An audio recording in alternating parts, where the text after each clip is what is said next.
Animation Versus' Kickstarter has finally finished after 28 days, raising nearly $1 million pledged from over 10,000 backers. To recap, Animation Versus is a fighting game that's not only created by, but is also set in the world of Alan Becker's long-running Animator vs. Animation series. The trailer and Kickstarter for Animation Versus were met with immediate praise, with the game hitting its funding goal within 5 hours, and the trailer getting 1 million views in a single day. All of the campaign's stretch goals were also met, leaving the full game to launch with 12 diverse characters and 9 stages with 4 transitions each, as well as a full story mode, with a roguelite mode on the side. But even adding on to that, the team is allowing for late pledges until May 23rd, so if you want to be able to play the Animation Versus beta test whenever they're available, you only have to give them $50, but that's up to you. You don't have to, I'm not forcing you to pay money. Don't ask them for early access though, they'll let everyone know when the betas are starting, so be patient, alright? Before I continue, I'd like to mention that this video isn't like my last one on Animation Versus, which, by the way, absolutely blew up, so thank you all for the massive support on that video. If you want to check that out first, it'll be in the corner right there, but yeah, for this video, I'll be talking about the team behind the game, and summarizing everything that's been revealed during the course of the game's campaign. So don't worry into the fray, I'll cover that recap video so you don't have to, unless you already have at this point, which, yeah!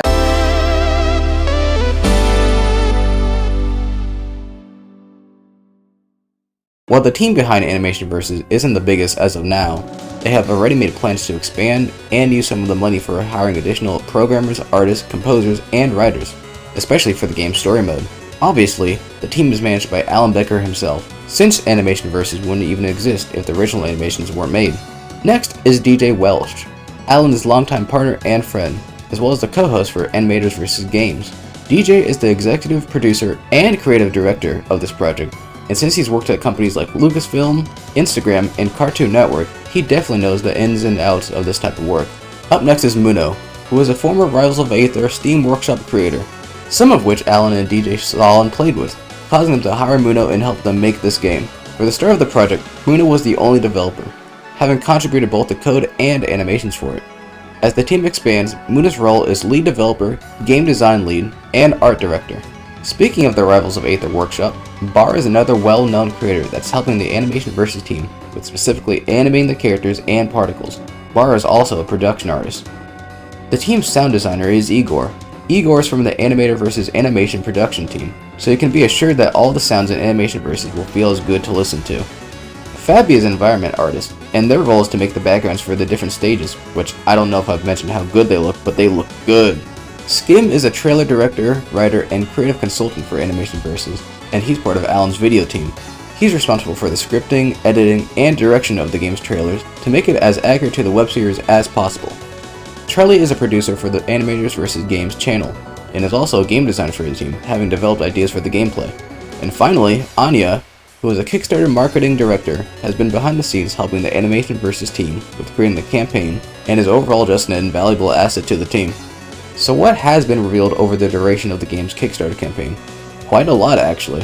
The first reveal was shown on April 1st, and is a stage as a collaboration between Animation Versus and Rivals of Aether 2, the Rock Wall.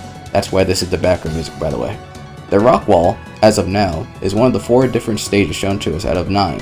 At least I think so. Not much has been revealed since then, but 9 days ago, or 48 hours before the campaign ended, Alan, DJ, and Muno went live to talk about the different things the game will have. They started off with story mode, which is completely original, but is still set in AVA's universe, and will be fully animated with both fights and different areas to explore. Next was the roguelite, which is a side mode for up to 2 players. To simplify, a roguelite is a genre of game that has you go through procedurally generated stages, and features permadeath and meta progression. There's items that can either improve or ruin your character's stats, as well as specialized items that give you permanent boosts, even after death. You'll have to explore and fight many different enemies in this mode. Online lobbies was the next thing to be discussed, specifically on how to be interactive. In most current fighting games, you'll have a customizable avatar that can be personalized to however you wish, and then have a hub where you can run around with other players and hang out or challenge them to a fight. Animation Versus will also include this, allowing you to make your very own stick figure and profile, as well as letting you wear hats and having a pet that follows you around. If you aren't interested in this, don't worry. You still have the option to click a few buttons on the screen and wait for a fight instead. Frequently asked questions. No, the game is not free. Yes, the game is planned to be on consoles and mobile, but they'll probably be after the game releases on PC. They don't know when the beta will release yet, since there's a lot of work to get done before that happens. And finally, all of the money obtained will go to the game, as well as getting additional help to develop the game faster and more efficiently. At the very end of the live stream, Alan and DJ showed off the final 6 characters, which includes 2 new characters created for the game itself. The chosen one is character 7, and they have a wide array of powers, such as fire flight, laser vision, and more. The chosen will be a glass cannon, so while they may have high speed, range, and power, they'll have less health than the other characters to balance it out. Character 8 is the Dark Lord, who's a fan favorite. They use Vira blades and have dark energy, and they'll be an aggressive sword fighter with projectiles. Victim is the 9th character, and also the first character in ABA. They're based on their appearance in Season 3, which is still ongoing, and they're described to have some big surprises up their sleeve, so I'm really hyped for whatever it'll be. Character 10 is King Orange, who's the main villain of Animation vs. Minecraft Season 3. They wield a staff with a gold block, not Minecraft, and they'll be a heavyweight with projectiles. Character 11 is one of our 2 new characters, and they're the main antagonists for the story mode.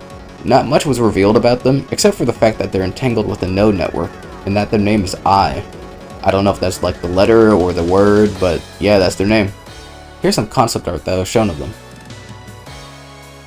Character 12 is the second new character, and they're described as a conductor, and a side character who may help the Sticks on the adventure with their satchel of tools that they carry. Unfortunately, that's all we really know about the game.